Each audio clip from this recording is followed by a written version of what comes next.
Hello, everyone, and welcome to the Temple of Geek podcast. This is Lacey Bond coming to you, and with me in the virtual studio is voice actress Cissy Jones, who you may recognize from Starfield, The Owl House, Baldur's Gate 3, etc., as well as having been a very prominent voice over the past several months as the conversations around AI and entertainment have been exploding and I also want to say exploding and contracting, but that's not what they're doing. They're just exploding and expanding.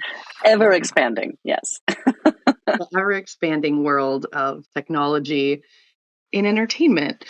So I met Cissy when we were at Comic-Con this last year, the week after the SAG-AFTRA strike had begun, and it was at the AI. It was at the AI and Entertainment panel. And it was really interesting as I used to be able to game. I'm not able to anymore due to chronic pain, but I still watch cutscenes. So as a gamer, can I still consider myself a gamer if I just watch Yes, you can still cutscenes? consider yourself a gamer. Are you kidding me? Of course. I'll just have to hire someone. I'll just coach my husband to game for me. There you go. We've tried doing that, but we have very different play styles, I have found. So I'll be like, no, just wander over there. Like, no, I need to solve this shrine. I have to be a linear player. But I digress. So, if you are new to listening to entertainment news, the Screen Actors Guild, SAG-AFTRA, recently suspended their strike against the AMPTP after they reached a tentative agreement. And one of the big issues of that was AI. So, as Cissy and I were getting to know each other, she had some really interesting viewpoints about AI as a performer. So, how would you summarize the tentative agreement and what it means for voice actors in particular right now, Cissy? Yeah, I mean, listen, I think it's important to note that we all know AI is here. I think trying to go back to a world where it doesn't exist is foolish and is just sticking your head in the sand for the benefit of no one. So we know it's here, and we have to find a way to be a part of the conversation or get shut out of it completely. So what I've been doing over the last 18 months is, number one, working with the amazing people at the National Association of Voice Actors to come up with a framework for how we want to see AI and voiceover coexist ethically, publishing that online, and then talking with as many people as I can about what that means. And the three main things about it are consent. I want to know that I am being turned into a digital voice because my voice is currently on many websites without my consent. Control. I would like to know what my voice is going to be used for and the option to say, no, I don't want to be a part of that. And compensation. We have to have fair compensation because this is our livelihood. And listen, I know, first off, I would like to dispel the myth that all voice actors are millionaires. We are not. There's not a lot of money to be had as a voice actor in video games. A lot of us are really struggling to make ends meet. So please dispel the myth in your mind that we are all, sitting pretty and using a golden toilet. The second thing is that this will not just affect voice actors. I've seen a lot of comments online of like, who cares? You're voice actors, you're disposable. And that hurts. But also, like, if you think this is limited to my job, take a look at what you do, dear listener, and how AI will affect you in some way, shape, or form. So we're standing up and trying to say, no, we have to have framework. We have to have guidelines for this to exist in a world that will still include human beings. Because if it doesn't, suddenly universal basic income isn't the punchline of the joke anymore. If voiceover is wiped out, studio owners are wiped out, casting directors are wiped out, audio directors are wiped out. I mean, if on-camera performers are wiped out within 3 years, IATSE is gone. IATSE is the group that handles all of the stuff on set. So makeup and wardrobe and lights and sound and dollies and grips and all of that work is gone. And so there has to be some accounting for the human cost of efficiency. You know what I'm saying? AI is a cool tool. There are so many really, really neat things we can do with it. I honestly believe that. but we have to do it thoughtfully in a way that does not leave humanity behind, because otherwise the rich continue to get infinitely richer. They all have, 100 yachts, and the poor and middle class will have literally nothing. I know it sounds crazy. I'm a voice actor. Like, trust me, I hear the words coming out of my head, but I have seen what can happen. We have to find a way to include humanity in this type of lightning fast technology and iteration. Yeah, it's not a box that can be repackaged and put away. I've heard the comparisons to Pandora's box a lot. What I'll say about the SAG contract is, again, yes, we have to incorporate AI into moving forward. Absolutely. I don't feel like this contract goes far enough in protections for actors. There are too many loopholes that can be exploited, and we're essentially asking the AMPTP companies to police their own, rules, and they have shown us that they won't. So it makes me deeply concerned, the lack of definition in this contract and just the lack of protections. I know everybody wants to get back to work. I know it's been a long couple of months. It's been really, really hard for so many people. I get that. But this will have us out of work in a matter of 3 or 4 years. It's not hyperbole. Yeah. And with the kind of breakneck speed that technology takes, I think something that most people don't realize is that regulation is slow. Contract law is fast, ahead of the curve. Lawyers for production companies have been including the use of basically the uninhibited use of likenesses in perpetuity, this universe with any technology for now and forever, for years.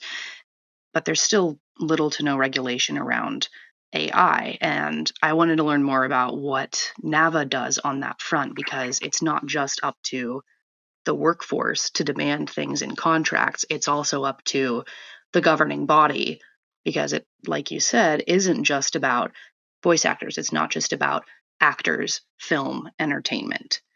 It's very widespread, and it affects so many livelihoods, as we saw in Southern California and everywhere that has a film and entertainment driven economy. Yeah. I mean, it's it's LA, it's San Francisco, it's New York, it's Chicago, it's Atlanta.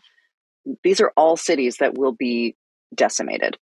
That notwithstanding, I want to take a moment to really, really applaud the founders and the people who are working so hard at NAVA, the National Association of Voice Actors. I sit on the board. I was brought in after all of the AI discussions were happening, and they thought that we should make this AI piece a steering committee through NAVA, which has been amazing. But Tim Friedlander and Karin Gilfrey, who are the president and vice president, respectively, of NAVA, are just absolutely the best of us. They started this advocacy group, this nonprofit advocacy group, with the initial intent of offering access to healthcare for voice actors who don't qualify under SAG regulations for healthcare. So if you're not familiar with SAG, you have to book jobs equivalent to $26,000 in one calendar year to qualify for healthcare. And the vast majority, 86% of SAG members on screen and voiceover, don't qualify. Going back to my earlier point about how we're not all millionaires. Anyway, Tim and Karin wanted to start NAVA with the express purpose of offering access to healthcare and advocating for things that affect voice actors, and they did it. We actually offer access to healthcare through NAVA, which, if you remember, you can access, which is incredible. But then I kind of swept them into the AI discussion, and they have taken the reins, and I mean, it is incredible. Tim is a machine. I don't know does he sleep? I don't know that he sleeps. He has done interviews with everybody from the Washington Post to the LA Times to the BBC. We have had informational town halls around the globe, talking with various communities about what to watch out for. We advocate for both union actors and non-union actors and financial core actors, which means you kind of straddle the line between both. And they do it with aplomb. Like, it is truly incredible. So through all of this work, we got connected and I say we interchangeably because, again, I sit on the board, but Tim and Karin are the ones doing all the work. Nava got connected with some government agencies that are looking for insight into how to craft legislation. So they have spoken with various entities, including a public roundtable with Chairperson Khan of the Federal Trade Commission, where she, had all of these different artists and creators on to talk about how AI is currently affecting them and what do they see happening to their industries as this rolls forward. And also, they just got back from a trip to DC where they met with multiple senators and people who are actually crafting the legislation. Luckily, it is a bipartisan issue. Everybody is scared, and they should be, because it's not just us who stand to have our likenesses and our voices taken. We've got an election coming up. You think there aren't deepfakes happening right now? So the thing that we have been told is that, listen, the US government and the FTC knows that, social media and music streaming wasn't done to the best of their ability. And so they have to get this right. So yes, it's taking some time, but I believe that better angels are at work. I have to hope that better angels are at work, and then we'll find a way to get some actual legislation in there. I didn't hit my unmute button hard enough. That's really good to hear. Encouraging that there's actually action happening, and it sounds like reception and movement. And you raise an extremely valid point that it's not just performers, it's politicians, world leaders. I want to tell you a fun fact. You have a point. Tell me. The beginning of 2022, so last calendar year, it took about 10 hours of solid recorded audio to create a believable digital double. Beginning of 2023, it took 2 hours. What do you want to think it is today? What do you want to guess? Ooh. How fast is computation? What is it, 5 minutes? 3 seconds. Your outgoing voicemail message can be used. Any content you have anywhere, any podcasts you have posted, any interviews you've done, any Instagram videos saying hi to friends and family, anything can be used to create a digital double. We have gotten calls at Nava from people who said that their children, quote unquote, called them crying that they'd been kidnapped and you need to wire money to this and such a person. It was all fake. It's so scary. Dark. We have to have legislation. We have to have meaningful legislation, and we have to have something that keeps these companies in check, because technology is neat. It's really cool. I worked in the Silicon Valley for 10 years before I became an actor. I watched some of this stuff from inception grow. Bluetooth was new when I was working there. God, I just made myself really old. But Napster was a thing, and all of that. And I watched it start from like this inception idea grow into like where it is ubiquitous around the world. Every phone has Bluetooth. Every car now has Bluetooth, right? But it started somewhere, and it moves so quickly. And of course, companies want to keep iterating and moving faster, cheaper, better, stronger. Of course they do, because then they can take it to their shareholders and say, look at what we're worth. Don't you want to keep your money here longer? And we'll make you rich, guy. Which is great. But again, there has to be meaningful thought to the human cost of that kind of speed with AI. Bluetooth, okay, neat. We're not going to have people connecting our phone and our, car and whatever else. That's not as effective for human employment. But AI, if it is allowed to continue unfettered, it is continuing to get better and faster and cheaper, and without any sort of guardrails. When does it stop? Where does it end? How does it end? I want to go back to the point you raised about retaining humanity, because you've recently started a company that is actor focused, that utilizes that cool technology in a hopefully ethical and non-damaging way. Yeah. So listen, I feel like I've just laid this like horrible, like war-strewn path. But with all of that said, again, I do believe we have to find a way to work with technology, or we will be shut out of the conversation. So in that vein, after we posted the guidelines for how we wanted to see AI and voiceover coexist, I was contacted by a friend of mine, and he said, listen, I'm working with a technologist and an AI scientist. We want to make that company. We want to make a company that actually includes actors along the way, that will keep people working and employed and receiving income. Would you like to help us? And I said, yes, absolutely.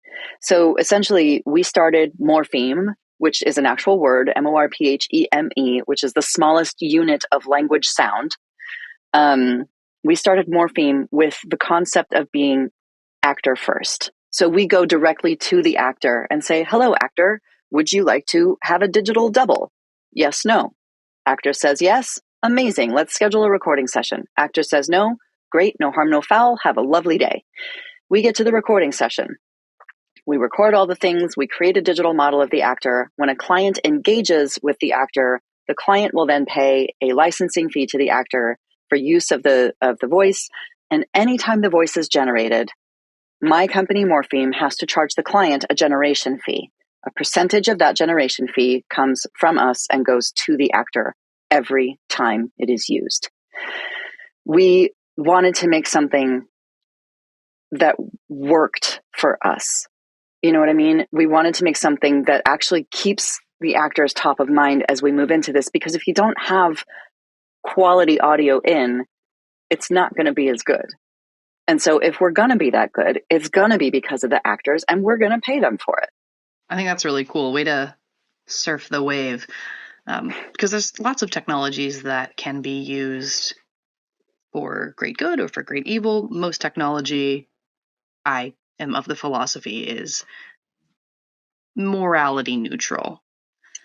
I wanted to learn more about how you actually transitioned from Silicon Valley into doing voice work, and how the current landscape is for people who are starting out in that field, especially with this whole situation. Yeah, that's a multifaceted question. So, I graduated from college. I had a business degree and a Spanish degree, and I moved to the Silicon Valley, and I got a job working in a venture capital firm, and I worked there for a couple of years, and then I bounced around to a couple of startups, and I grew one company from, I was employee number 4, and now it's, several hundred people. So I did that, and it was neat and it was interesting, and I hated it. I worked with some really great people. I learned so much. I learned how to run a business, which as an actor is something that they don't teach often.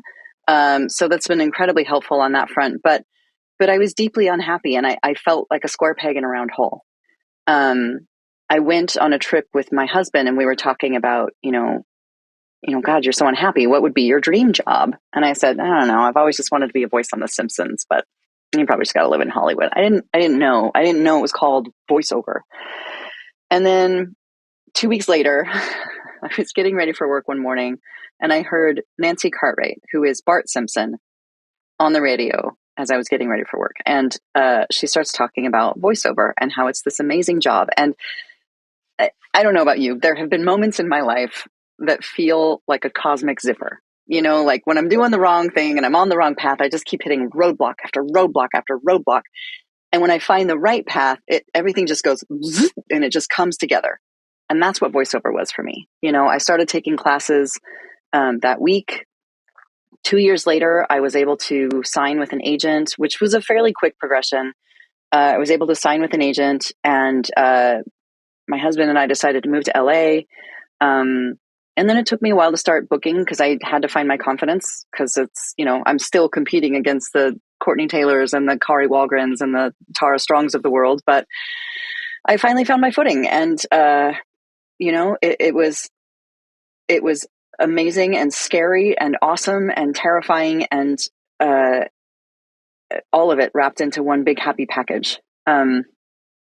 Nowadays, it's so much harder. And if AI is allowed to continue unfettered, all of the jobs that I cut my teeth on, additional voices in video games, which is how I got my union card, or, random regional television commercials that pay a lot of bills, or dubbing, which is how a lot of people make their insurance. It's a terribly paid part of the profession, but it's a if you get enough volume of it, it can help you get your insurance. Sound-alikes. I do so many celebrity sound-alikes for people who can't come in and do like a movie trailer line, right? So if they're doing a trailer for a movie, they have to condense the story into 30 seconds.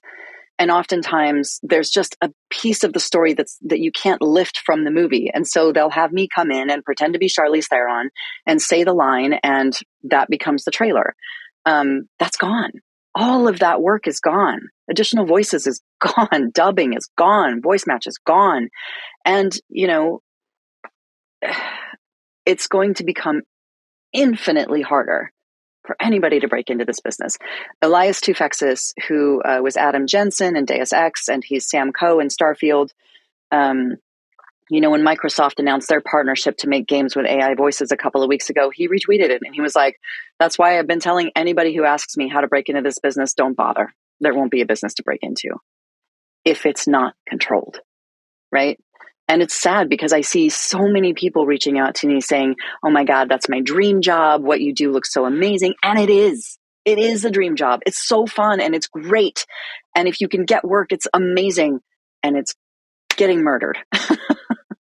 So again, we have to have some sort of something in place, which again is why with Morpheme, we're being very thoughtful about how we're going about it. We're not just, splashing it out to everybody. It's not going to be a publicly available tool. It's going to be a B2B tool. There will be stopgaps to make sure that it's not just spread willy-nilly for anybody that wants it.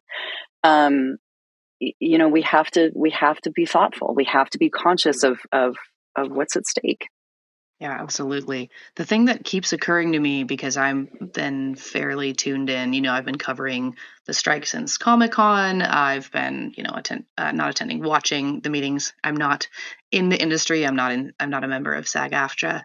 The question that keeps coming up to me is, once a digital double, a digital replica, whatever language you want to use, is made, how do you even store something like that and keep it secure? Because technological security, digital security is already a minefield, and there's a story every week about a data leak or something getting hacked. And when it comes to likenesses, George Clooney's never going to get a digital double. And if he does, he's going to have 18 lawyers figure his contract out up and down. But for a background actor, for a journeyman actor who can't afford that kind of thing, that's getting into a whole territory of all kinds of anxieties that folks have expressed during this. But it just, and they should.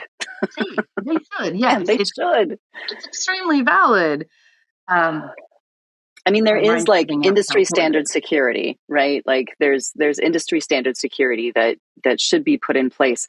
There is nothing allowing for that in the current SAG contract. There is no stipulation of secure storage, which boggles my mind. I cannot wrap my head around that. It's just a question mark. Sure is. Yeah. Sure is. Listen, the good thing is, at least vocally, and again, my views on this are very myopic. I only do voiceover. I don't do on camera. So there are technologies that are currently being made that would allow, kind of like Glaze for visual artists. Mm-hmm. It would allow a digital fingerprint on a voice print. So you can track it and see, is somebody using my voice? Because the other thing too is, right now, your voice print is not part of your biometric data, meaning it is not copyrightable. So we, Nava, are working to get that added, especially because there are banks. Hi, this is Cissy Jones. My voice is my password. Right? Don't use that because my voice is not my password. I'm hip to that. That would be a foolish move for a voice. Right? Oh my God. But no, they've been really working hard to make sure that is included in the next round of definitions and legislation.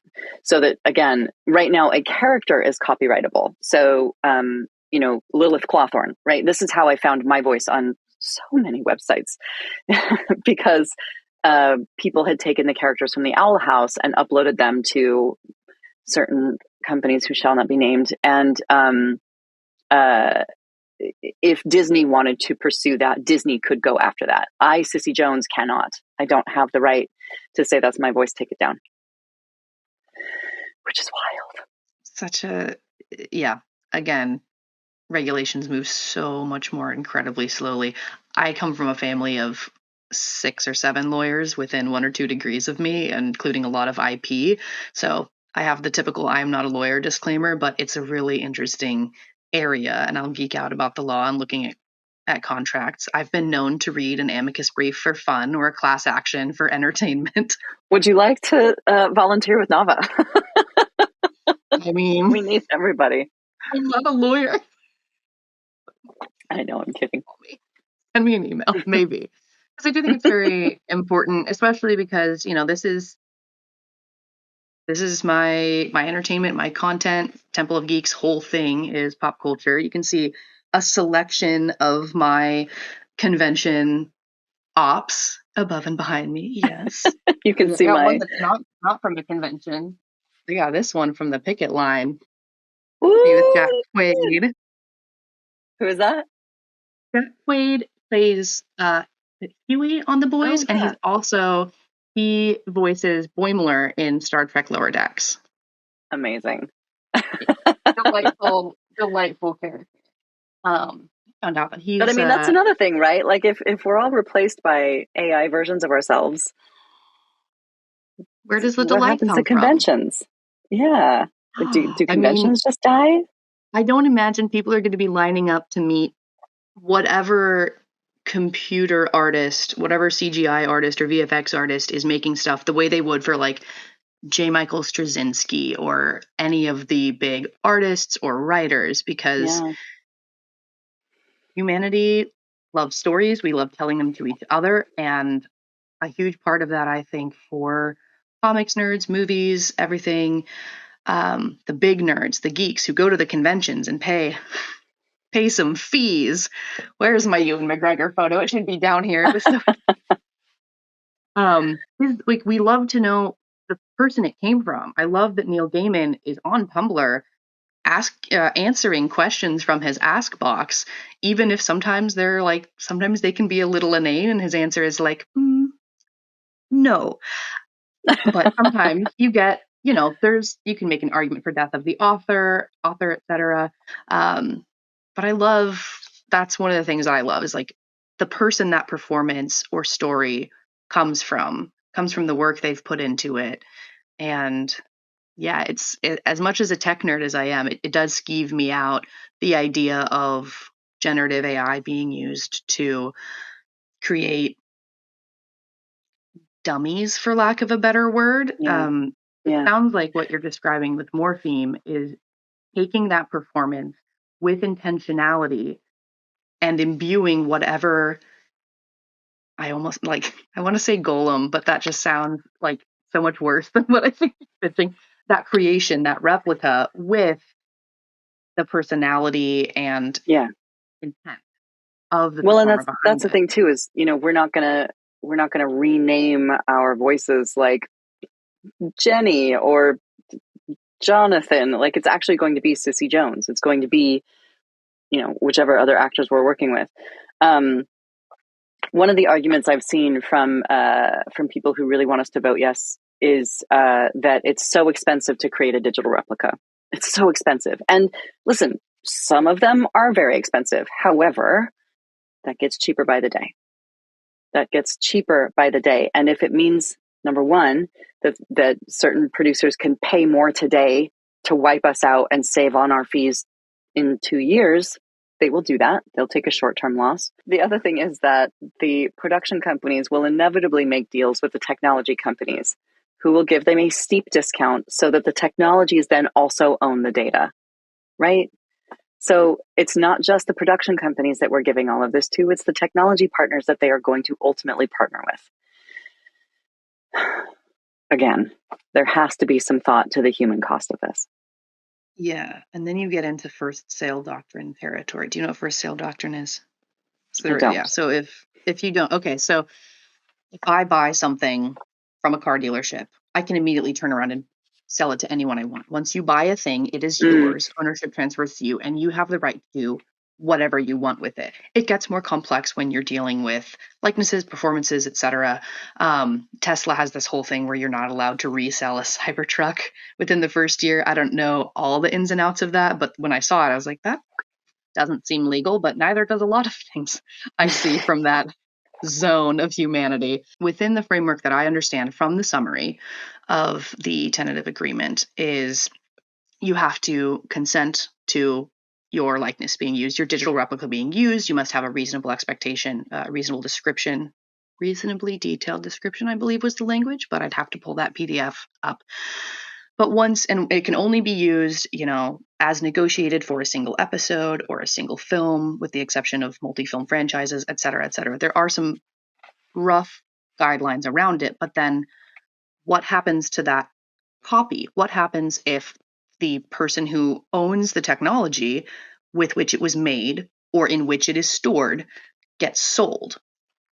There needs to be language around retaining that right to your likeness, because we can, at a broad level, it's all about privacy and the right to your likeness. But in practice, when that little piece, that instance of your likeness is in some some blockchain locked box somewhere and it gets sold and someone else has the key now, you've lost control of that as a performer, as a person. Yeah. And that's what skews me out. And I haven't seen a response to that. And it's down the line, but the technology is moving exponentially fast. Yeah. Yeah. It's really scary. Brought us on such a downer. But I'll plug one of my other favorite podcasts, which is called Exponential View with Azim Azar. It's a really good place to learn about emerging technologies, and AI is a very, very common topic of the pod right now because it's not just entertainment. It's all over the place. Yeah. I mean, here's I did an interview with some people last week, and one of the guys was like, why aren't we using AI to get plastic out of the ocean? And I was like, can we do that? Like, why does it have to be like writers and actors and... Okay, I'll give you a great one. My favorite of my pods, because I'm a pod addict. I think that's the app I listen to is Podcast Addict, but Ologies, with Ali Ward, shout out Dad Ward, we love you, had an episode, I think it was Ologies. It might have been The Wild with Chris Morgan, who I found out about from Ologies. It's one of the two. It was about whales and how a group of scientists, like marine biologists, and the confluence of that with technology, were using AI to learn what killer whales communicate with each other. It was because that is something that would take a human so long. You might not even be able to do that as a human. And it's really fascinating. It's a great episode. I'll see if I can look it up and put it in the show notes. They're both great podcasts, Ologies and The Wild. I'm just going to go on a little tangent about this because it's so interesting. If you're unfamiliar with the family dynamics of cetaceans, with Star Trek, hire me for cetacean ops. I want to be a beluga whale and I want to run navigation on your Amazing. I'm here for it. They have pretty integrated and complex family social structures, and with that comes essentially whale slang. And there was a pod of whales that this podcast had. A pod about pods. Now I want to do a whale-based podcast. I'm not qualified. A pod of pods. They essentially had followed this pod with like 3 generations of like the grandmother down another generation and these 2 offspring sisters, I think, that had kind of split up. And as they were studying the language, the clicks and whistles, they noticed that they had these 2 really similar slangs that they were a little bit different, but had clearly come from higher up in the linguistic evolutionary tree. And I was just so delighted by that. Yeah. That's so cool. Yeah. I love the take that,